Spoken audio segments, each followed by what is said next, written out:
Hey guys, welcome to Hope Rescue Podcast. It's Tim and Kimberly, and we are up to our neck in crucial conversations. Yeah, we actually, let's be honest, I want to just say, we just had a crucial conversation as we are getting ready to do this podcast. You know what's interesting about this? We're here thinking we're giving solid advice, but truthfully, you don't even know that you people listening are basically our counselor. And we almost every week get on here and confess some of like we should lie we're on a working couch. through. Yeah, we should just lie on a couch and they'd film us. You know what?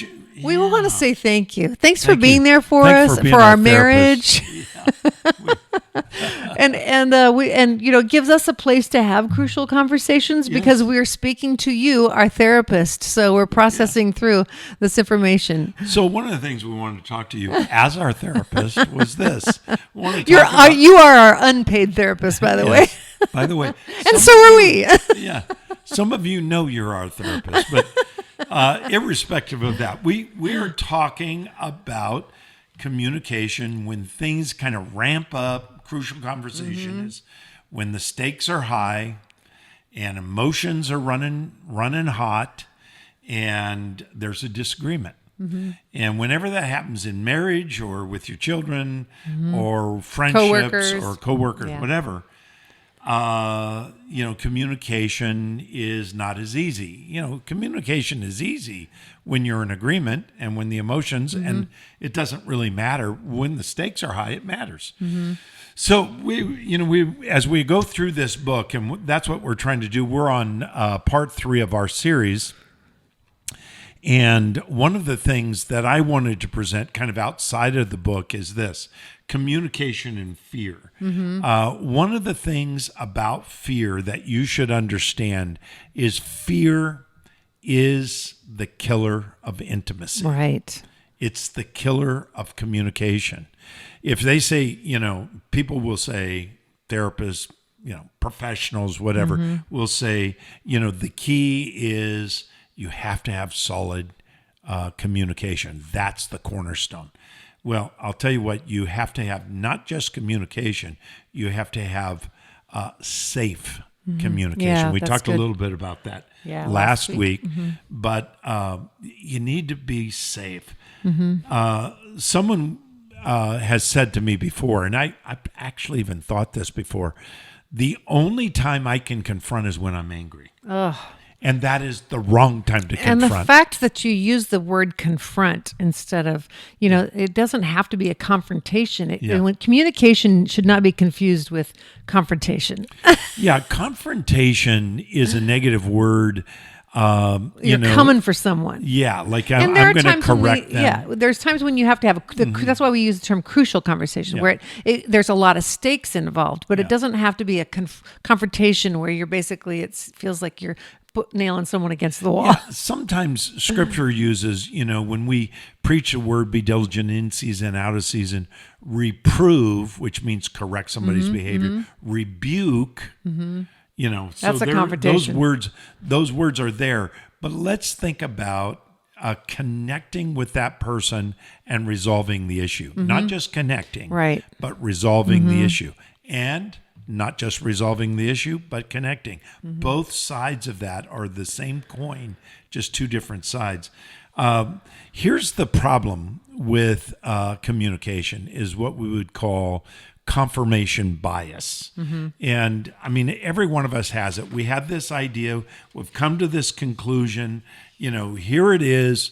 And then we look for the facts. We don't even know we're doing this. We look for the facts to prove our point. Yeah. Whenever you're in a conversation with someone you love that you deeply care about, and you are driven by confirmation bias, you are looking for them to make a mistake, which you can capitalize on to make your point. Right. And that's a problem. Yeah. I think also something we can relate to is the whole concept of like changing the subject when you're finding yourself in like a crucial conversation. I've never done that. And the stakes are really high and you have differing opinions and super high emotions. Oftentimes we will choose to divert to a winnable subject. So everybody wants to win the conversation. Yeah. So almost like like a deflection. Yeah. Oh yeah. Well, like if it's about money, let's say it's about money. You're wanting to buy a new car.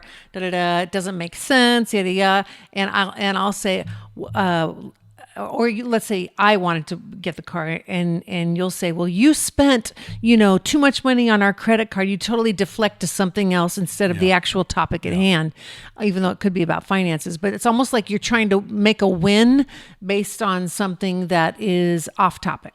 Yeah. Or maybe even a good thing. Your child comes to you and says, "Hey, look at my card, my what's I can't even think of the word. Your report card? A report card. Yeah. Yeah, thank you. Look at my report card. It got straight A's. Yeah, but you crashed the car. Right. So even a positive thing can be distracted away From because something they did wrong in the past. Right. And that, unfortunately, that's a problem. So a lot of people, you brought this up, you switch it to a winnable subject. Right. And I think that doesn't help the team. That just makes you feel elevated, but you're not resolving anything. Yeah. You're right at square one. Yeah, the we is kind of broken down. We're going to be in a few weeks. We're going to be doing a series on difficult words to say. We've been in our church system. We've been preaching on hard words.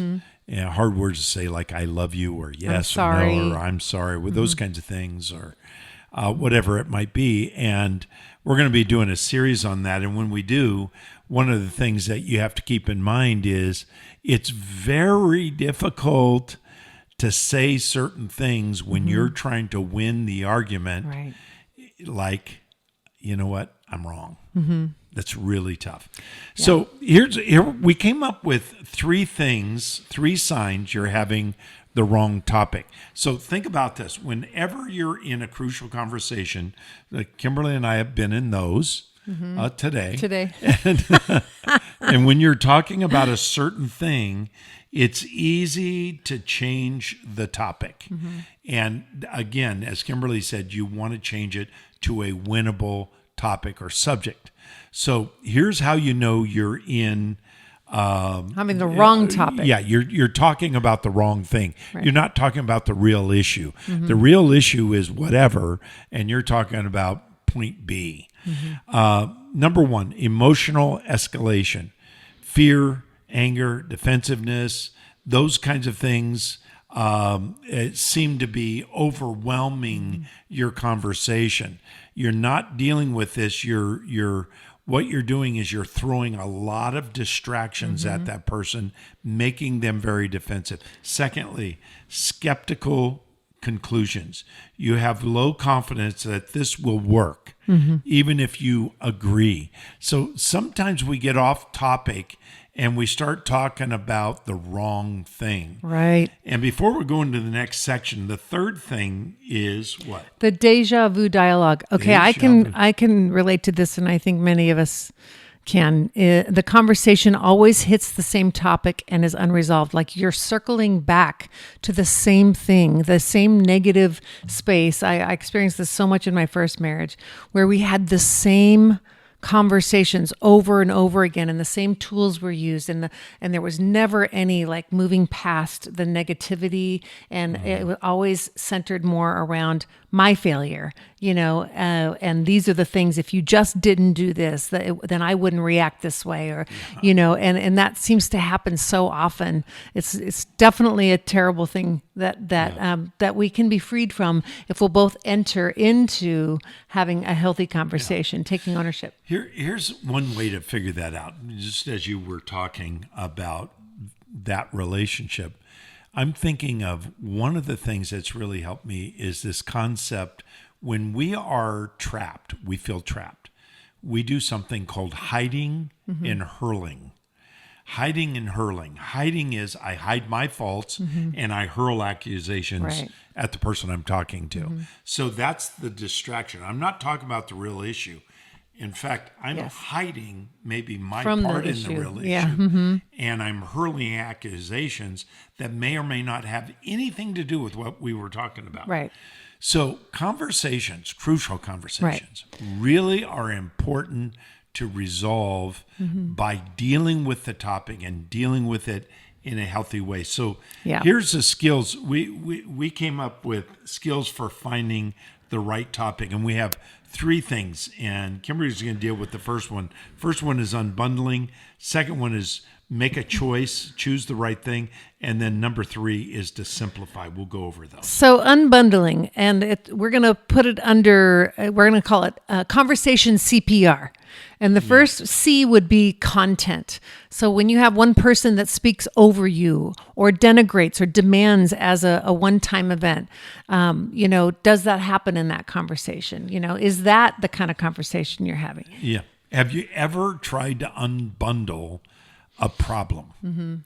And as you're trying to unbundle it, you're looking at the facts. So as Kimberly was saying, the content, I was thinking, when I'm in communication, sometimes I have a hard time unbundling the facts and to know whether I'm talking about the right thing because I'm so defensive. And so, I want to hurl accusations so I'm not exposed. Instead of unpacking and unbundling the actual facts of the content. Yeah. Good. And then the second is content. Oh, I already said that. Yeah, Sorry. pattern. Pattern. And this happens, like I just was talking about, a second, third, or more times that you have a pattern where you're circling back. When we fail to deal early with these patterns, though, it's going to inevitably lead to the next level. And that's what happens when you get stuck on a wheel and you just keep going around and around and around. And there comes a breaking point in a relationship, whether it's a work relationship, but you can't just keep, what do they call it, beating a dead dog or something. It's what you're doing. Horse. Yeah, dead horse. We don't want to do it with Let the dog. sleeping dog lie. Don't beat a dead horse. There's 50 ways to skin a cat. Eventually, it's going to lead to another level. And that's why you don't want to keep stuck in those patterns. Yeah. So think about this. You're trying to unbundle CPR. And the CPR, the content, you want to make sure you're staying on content, you're dealing with facts. The pattern, are you seeing a pattern of behavior in the conversations over and over? You're not resolving, you keep going back. And then number 3 of the unbundling of the CPR, content, pattern, and R is relationship. When it established by fair analysis that you keep going back to that same pattern, you have risked your relationship, and your relationship is in trouble. And it may be that you need to seek counsel. You may need a third person to intervene into your relationship. Don't be afraid to do that. That may be the best thing that you can do for your marriage. Oh, it probably or would for your be. friendship. Yeah. If you can't resolve it. So unbundling is so important. I'm just thinking about how many times I failed to unbundle in my past. I'm not looking at the content. I'm just going by the emotions, flying by the seat of my pants, so to speak. Sorry for the reaction cliches, mode. Yeah. but reaction. I'm not looking at the patterns of behavior. I'm committing the pattern of bringing up the same old things. And then I'm seeing the denigration or the failure of my relationship. And instead of getting help from a professional counselor or even a pastor or somebody else to intervene, we keep trying. Push the and we replay keep going. button. It just goes over and over and over again. Yeah. So we really need to, if we're going to get skills to stay on the topic and deal with the crucial issue, we're going to have to, first of all, unbundle. Right. And the second thing we're going to have to do is make a good choice. And next week, we're going to really talk about this at length. And that is ask the question, what do I really want? There have been times where Kimberly and I were in a crucial conversation. And I'm like, I look at her and I go, I really don't want to be in an argument. What I really want. I love arguments. Said nobody ever. Yeah, you do. You love them. as I've told you many times, as a pattern. I hate arguments. Yeah, we both do. We don't like Most people, if you're and we find ourselves if you're in it. normal, you're going to have arguments. But also, if you're normal, you don't like to stay in them because Yeah. nobody likes to live in that place of contention. It's not good. Yeah, and it's been one of those things where you have to be humble enough to go, you know what? I need to make a good choice and look for not the zero sum outcome. Right. Zero sum. One person winner wins, and loser. Yeah. one person loses. I get one, you get -1. Yeah. That's zero sum. What we want is we want to have mutual benefit, win-win.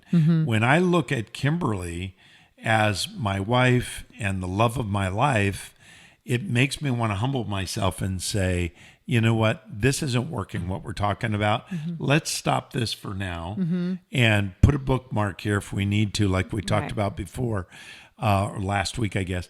And, let's put a bookmark here and talk about this later. Yeah. Or, you know what I really want is I want us to be close, and we're talking about something that's just dividing us. Right. Let's deal with this when we can talk in a healthy way. Yeah. So I think it's important to look for the mutual benefit.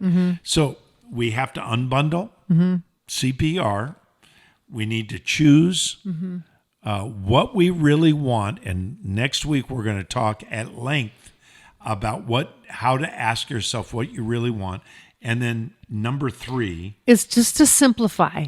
And this that's is not my game. that actually is it's a great last step because we can get so distracted and all over the map in our conversations, in our arguments, specifically in conflicts. But a way to do that is just to write down a clear statement that says what you really want. Make that a practice. This will be your first step to Gosh, self-awareness that's hard and to do. honesty, but just to like push away all of the distractions and just write it down for yourself and for your partner or whoever it is that you're having a conflict with. And once you've analyzed it, then you can move on to present your true desire. Because a lot of times, if you write it down and you look at it, you're like, well, maybe that's really not.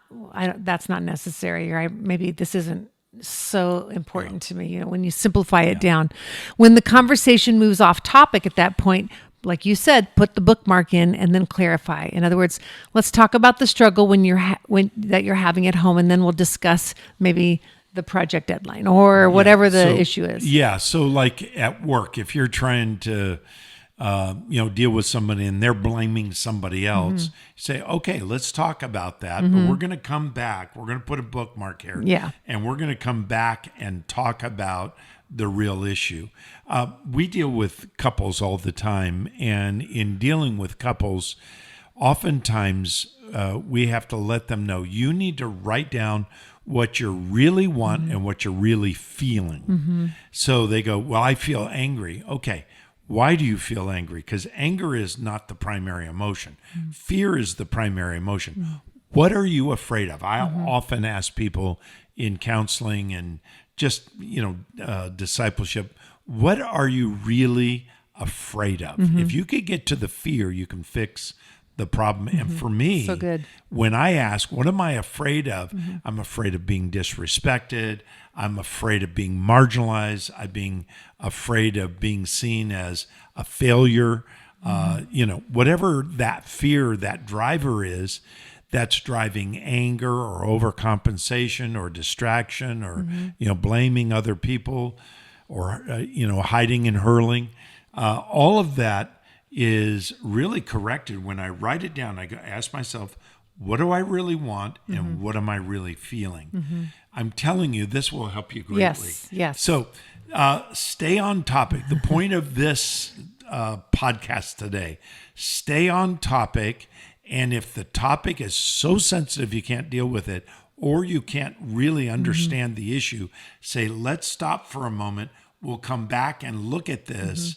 And then we'll deal with it so I can explain what I'm really Can I just add to wanting that? and feeling. I feel like whoever is saying that needs to say it in a way that feels like it's a partnership. How would you feel about us just that's putting a great. bookmark here? Because otherwise it could lead to someone feeling shut down Yes. or someone taking control over. And Yeah. if you're dealing with a partnership, if it's a business, it's a little different because you are a boss or whatever. But even it behooves you to say, how would you feel about if we circle back to this tomorrow or whatever? But why don't you write down what your needs are and let's talk about it. Let's process it. You know. So I love that. I've talked about this many times. The time that Malachi said, I'm confronting him. I'm actually disciplining him over something he did. And he just goes, our son. Dad, yeah, Malachi, our son. And he says, Dad, this just doesn't feel organic. I started laughing. And he's right. It was really contrived and yeah. forced. And so we backed off, and that wasn't a get out of jail free card.